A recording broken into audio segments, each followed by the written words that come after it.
Hello everyone. In today's class, we will see some questions based on real functions.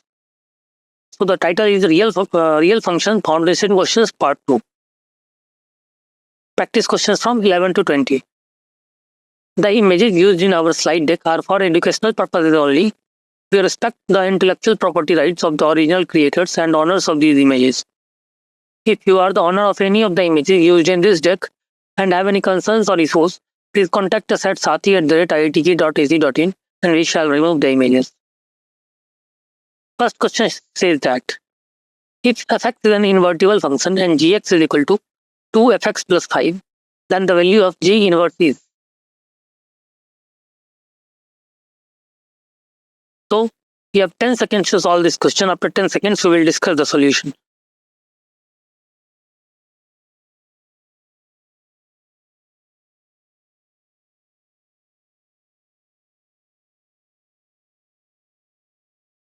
Let's move to the solution part. You can see that gx is equal to 2fx plus 5. Now replacing x by g inverse x. So you will get g of g inverse x is equal to 2f of g inverse x plus 5, right? So g of g inverse x is basically x. So x is equal to 2f of g inverse x plus 5. Right. So f of g inverse x can be calculated as x minus 5 by 2. So g minus x is basically g inverse x is basically f inverse x minus 5 by 2. Right.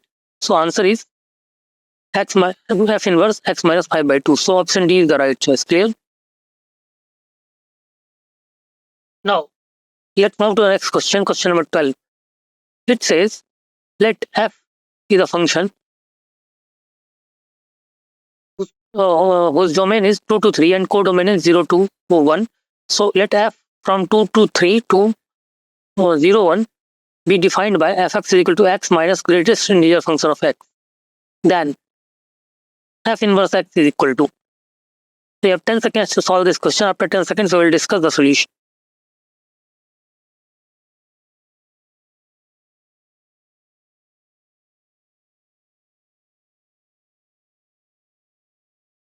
Okay, let's move to the solution part C.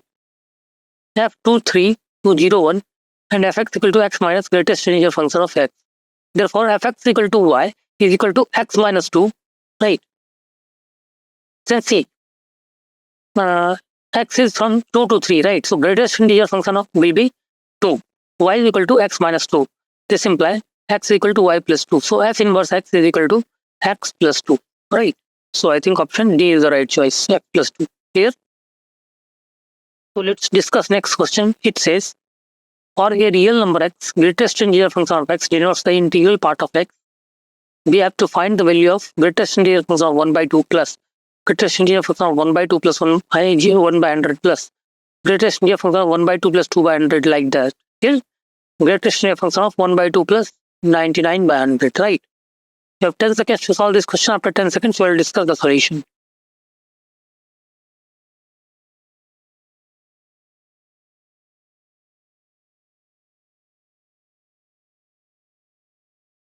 Okay, so this denotes greatest integral part of x. Hence, after term like c, 1 by 2 plus, after the term 1 by 2 plus 50 by c, before 1 by 2 plus 50 by 100 integral part of x, the terms will be basically between 0 to 1, right? So greatest integer function of terms before 1 by 2 plus 50 upon 100 will be 0.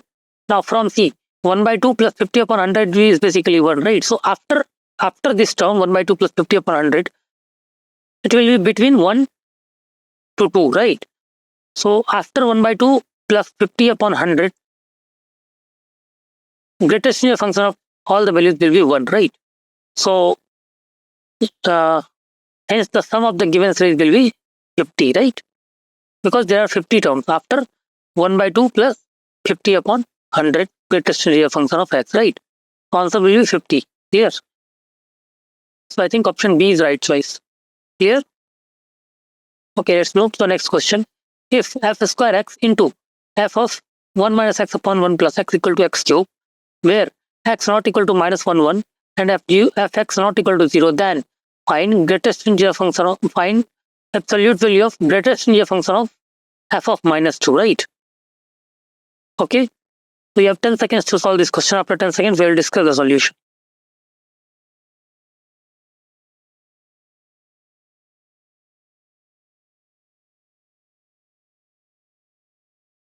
Okay, let's move to the solution part C. F square x into f of 1 minus x upon 1 plus x equal to x cube, right? Now, you can replace x by 1 minus x upon 1 plus x. We get f square 1 minus x upon 1 plus x into fx is equal to 1 minus x upon 1 plus x cube, right? We have replaced x by 1 minus x upon 1 plus x. Now, from equation 1 and equation 2, after solving this, you will get C, and after multiplying, suppose we have multiplied equation 1 and equation 2. Clear? So we will get f cube x, right? How f cube x? F cube x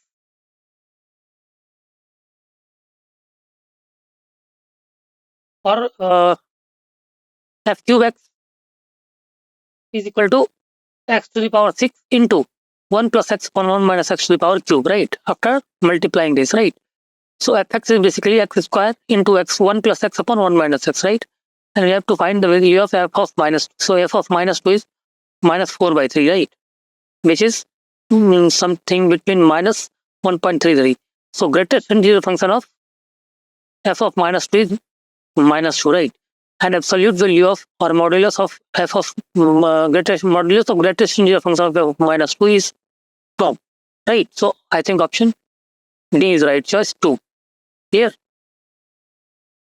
Now let's move to the next question, question number 15. It says, if gx is equal to 1 plus x minus greatest integer function of x, and fx is equal to minus 1 when x less than 0, 0 when x equal to 0 for all x, then 0 when x equal to 0 or 1 when x greater than 0, right? Then for all x, then f of gx is equal to, we have to find f of gx, right? So you have 10 seconds to solve this question. After 10 seconds, we will discuss the solution.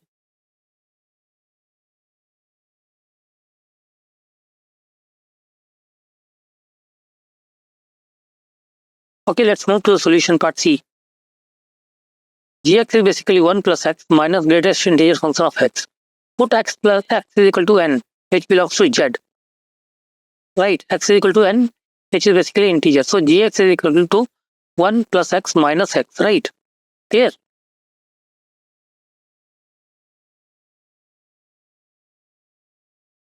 And gx is 1 plus n plus k minus n, right? Which is n and n will cancel out, and it will be 1 plus k, right?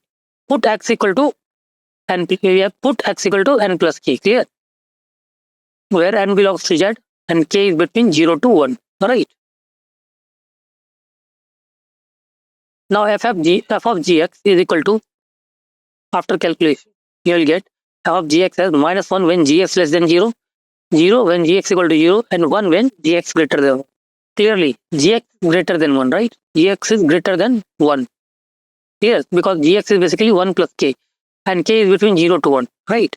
So gx is basically greater than 0. So if gx is greater than 0, then the value of f of gx is equal to 1. So answer is f of gx is equal to 1 for all x. Clear? So I think option B is the right choice, 1. Got it? Now let's move to the next question, question number 16, which says the function fx is equal to log x plus root over x square plus 1 is. We have 10 seconds to solve this question. After 10 seconds, we will discuss the solution.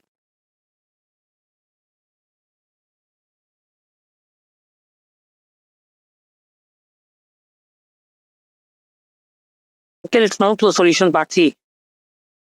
It is given that fx is equal to log of x plus root over x square plus 1, and f of minus x is equal to log of minus x plus root over x square plus 1. Now fx plus f of minus x is equal to log of, we have added these two equations. So it is basically log of x plus root over x square plus 1, clear? Plus log of minus x plus root over x square plus 1, right? So after solving, you will get this plus this as log 1, right? Because it will be log of x plus root over x square plus 1 into minus x plus root over x squared plus 1, right? So after multiplication, you will get 1. So log 1 is equal to 0. Hence, fx is an odd function because f of x plus f of minus x equal to 0, right? So fx is an odd function. Odd function. Clear? Option B is the right choice. Okay, let's move to the next question. Question number 17. It says, statement 1, fx is equal to mod of x minus 2 plus mod of x minus 3 plus mod of x minus 5 is an odd function for all x or all values of x lying between 3 to 5. Statement 2 says, for odd function f of minus x equal to minus of f of x. The statement 2 is true, right? Here, so you have 10 seconds to solve this question. After 10 seconds, we will discuss the solution.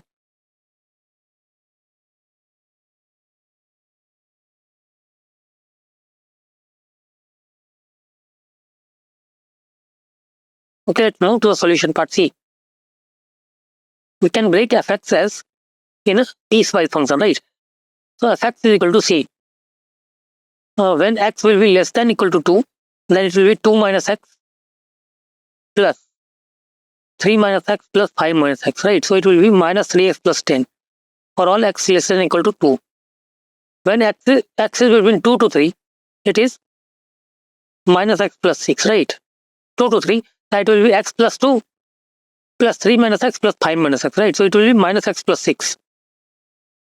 Now, when x is between 3 to 5, after solving, you will get fx as x, right? And when x is greater than 5, after solving fx, you will get fx as 3x minus 10, right? Therefore, fx is equal to x for all x belongs to 3 to 5. And f of minus x equal to minus x, which is minus of fx, right? Clear? So I think option B is the right choice. Statement 1 is true, statement 2 is true, and statement 2 is not the correct explanation for statement 1, right? Clear?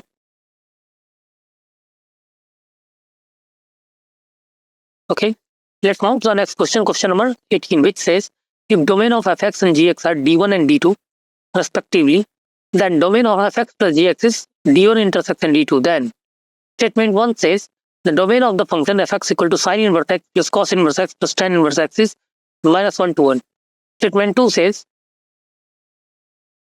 sine inverse x and cos inverse x are defined in mod x less than equal to 1, and tan inverse x is defined for all x, right?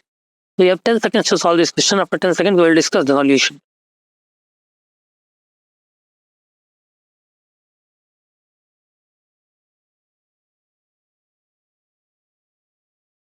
Okay, let's move to the solution part.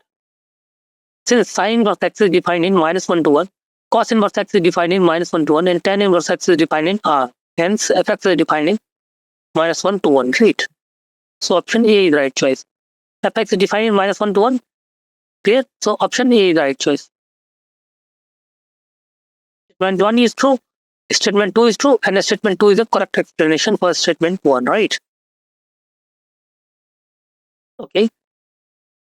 Let's move to our next question. Question number 19, it says, the period of fx is equal to 2 cos 1 by 3 x minus pi plus 4 sine 1 by 3 x minus pi is equal to 3 pi. And statement 2 says, if t is period of fx, then the period of f of ax plus b is equal to t upon log t. So you have 10 seconds to solve this question. After 10 seconds, we will discuss the solution.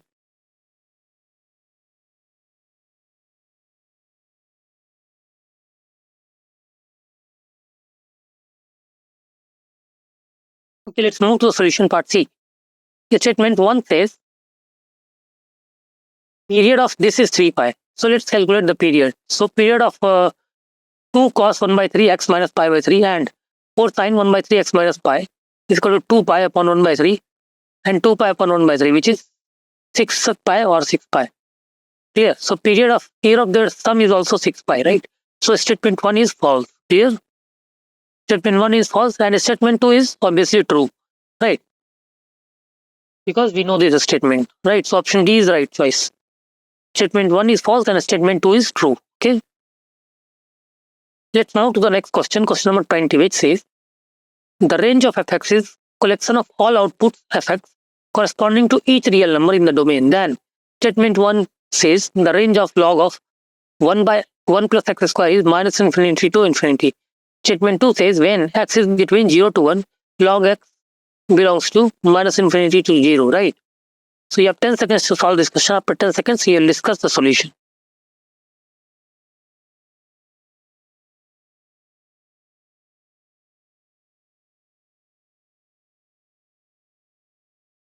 Okay, let's move to the solution part C.